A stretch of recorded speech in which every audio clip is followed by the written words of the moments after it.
చట్టాన్ని కాపాడాల్సిన పోలీసే దారి తప్పాడు. ఖాకీ ముసుగులో భారీ అవినీతికి పాల్పడ్డాడు.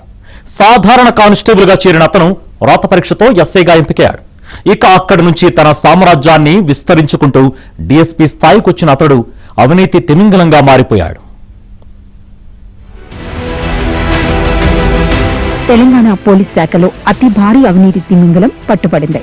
పోలీస్ శాఖలో సాధారణ కానిస్టేబుల్ గా చేరి రాత పరీక్షతో ఎస్ఐగా ఎంపికై డీఎస్సీ స్థాయికి చేరిన పోలీస్ కంప్యూటర్ సర్వీసెస్ డీఎస్పీ సంకిరెడ్డి భీమ్రెడ్డికి 200 కోట్ల విలువైన అక్రమాస్తులు ఉన్నట్టు ఏసీబీ గుర్తించింది.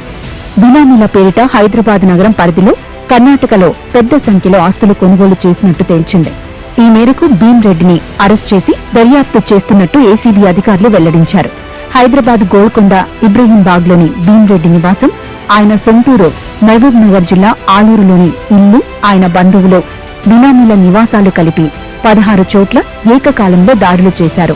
8 కోట్ల విలువైన విల్లాల్లో ఉంటున్న భీమ్రెడ్డి నివాసంలో భారీగా ఆస్తుల పత్రాలు, విదేశీ మద్యం, 2 కిలోల బంగారు ఆభరణాలను గుర్తించారు. అయితే ఆస్తుల్లో చాలా వరకు బినామీల పేరిట పెట్టిన భీమ్రెడ్డి ఎవరెవరి పేరిట ఎక్కడెక్కడ ఆస్తులు ఉన్నాయో ఒక చిన్న నోట్బుక్ లో వివరంగా రాసి పెట్టుకున్నారు. భీమ్రెడ్డి బినామీగా ఉన్న మణికొండ మున్సిపాలిటీ మాజీ వైస్ చైర్మన్ నరేందర్ రెడ్డి నివాసంలో చేసిన తనిఖీల్లో 40 లక్షల నగదు, ఆస్తి పత్రాలు స్వాధీనం చేసుకున్నారు.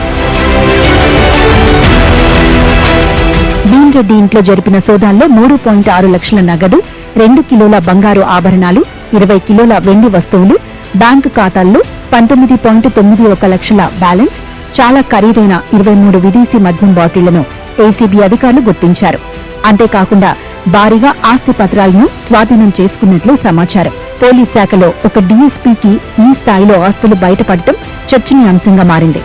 ఏసీబీ చరిత్రలోనే ఇదో పెద్ద కేసు అని, ఇతర రాష్ట్రాల్లో ఈ స్థాయిలో ఆస్తులు కొన్న ప్రభుత్వ అధికారులెవరూ పట్టుబడలేదని అంటున్నారు.